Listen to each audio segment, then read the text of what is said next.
Olá, lindezos e lindezas, tudo bem?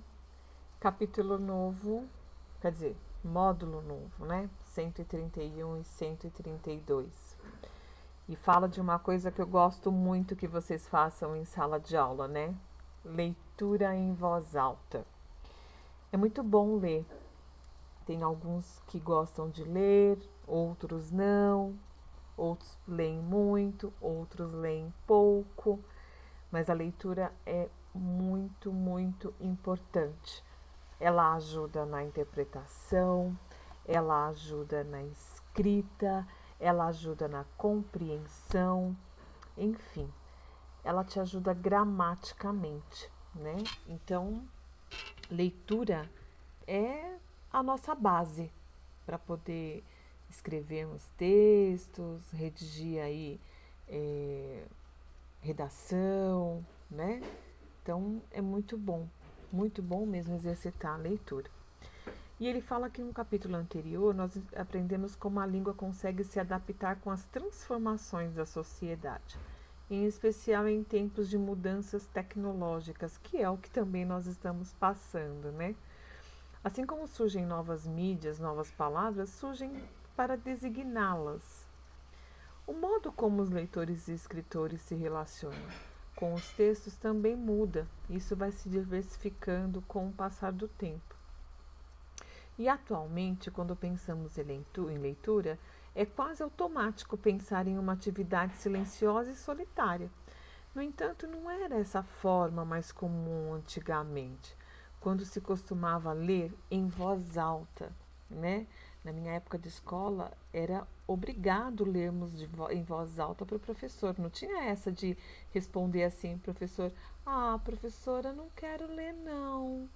Sabe? Não pode. Tinha que ler mesmo. O professor precisava ouvir, saber como que esse aluno estava lendo, se ele estava conseguindo pronunciar bem as palavras, se ele estava respeitando a pontuação, tudo isso, né?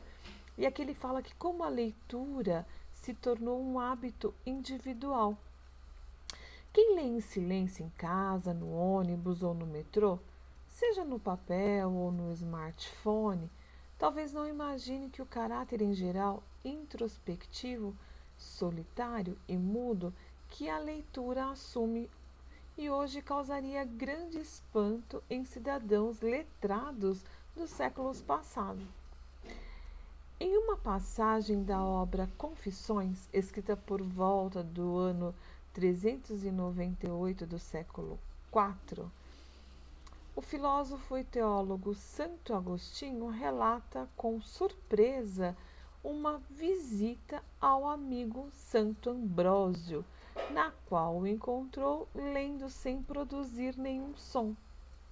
Quando ele lia, seus olhos perscrutavam a página e seu coração buscava o sentido, mas sua voz ficava em silêncio e sua língua era quieta, escreveu.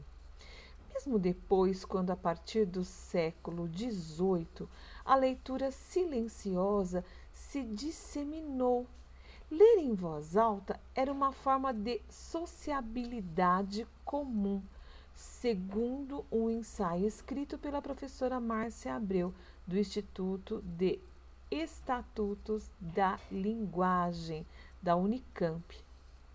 Lia-se em voz alta nos salões, nas sociedades literárias, em casas, nos saraus e nos cafés. Um salto da antiguidade ao século XIX. Bom, veja, na antiguidade há registros que os gregos liam em voz alta. Os monges da Idade Média também. Segundo escreveu o historiador americano Robert Darnton em A História da Leitura, para que as pessoas comuns da Europa dos anos de 1700, a leitura ainda era uma atividade social quase sempre oral, mas não necessariamente edificante. Olha só, pessoal, que coisa, né? Veja, aqui vocês vão continuar essa leitura, tá? Eu só li a introdução, mas leiam todo o texto, porque é muito bacana. Aqui, olha só, nós temos uma moça lendo para as crianças, né? Aqui, ler para os alunos, por exemplo. Quando vocês estavam nessa faixa etária, que vocês estavam lá no primeiro, segundo ano, a professora lia alguma coisa com vocês também, né? E lia histórias divertidas, contos de fada, histórias de terror, até mesmo para que vocês pegassem gosto da leitura, né? Histórias da Cinderela, de robôs, de dinossauros, enfim. Era uma forma também de fazer com que vocês apreciassem, que vocês tomassem gosto pela leitura, tá bom? E aqui ele continua, ele fala que algumas mudanças na altura e na intensidade da voz pode dar ênfase em determinadas palavras, depende do seu tom de voz. Além disso, deve-se elevar o tom ao final de perguntas e baixar ao final de informações. Olha que interessante, vocês sabiam disso? E além disso, também ele fala que ao ler textos narrativos é interessante para dar diferentes vozes às personagens. Aí nós temos também o ritmo, que é dado pela sucessão das sílabas fortes e fracas. A pausa, que são os silêncios momentâneos, podem ser indicados pela pontuação no texto escrito, como o uso de reticências, por exemplo. Um dos modos de gerar suspense na leitura. Vejam isso, olha que bacana. A dicção, né? É muito importante a nossa dicção.